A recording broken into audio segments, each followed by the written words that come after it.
Hello guys, murikuita sei zita ndiela king guys, kuna vanga vasati vandisiva guys. Inzwa izvi kana tichitaura tichiti amapiano, tinge tichitaura kuti type yakaita sei ndiyo inonzi type yamapiano guys. Chinzwai guys, haisiyo nyaya hombe yandanyatsokuuya nayo zvebhiti remapiano tichazotaura nezvazvo after. Ndinoda kuti ndinyatsokudini kuzisai nyaya hombe yandanayo guys. Aiwa, ndinoda kutenda. Ndakutenda inini kwamuri munondipa support yakanyanya kudaro guys. Asi chinzwai homana ndiri kuda support yenyu pa YouTube yangu. Ndasarwa nevanhu 160 something kuti ndibate 1000 subscribe. So ndozoti vanhu vachiona video iyi makawanda munotosvika kuma thousands, kwete thousands. Ndokumbura kuti homana pa thousands yevanhu vachiona video iyi 100 something homana chero mukazodarikidza mukaendera kana kunotosvika ku 2k subscribe nerudo rwenyu ndinoziva kuti muchazadzisa zvandiri kukumbira guys. YouTube yangu yakanzi Ella King guys.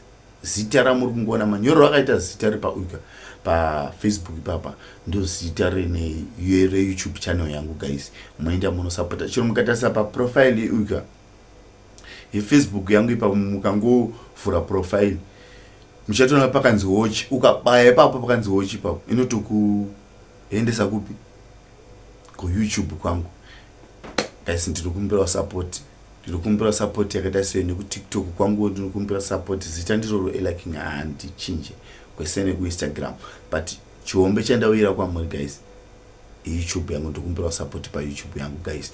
Alright guys, andimanzwa type yamapiano ndaitaura nchiti ndinobika mapiano.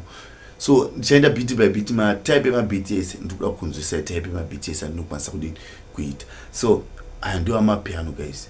Anoda beat rakaita se type ya beats guys, ndibate tobva tachikonga tinosota musavharwa, tinosota.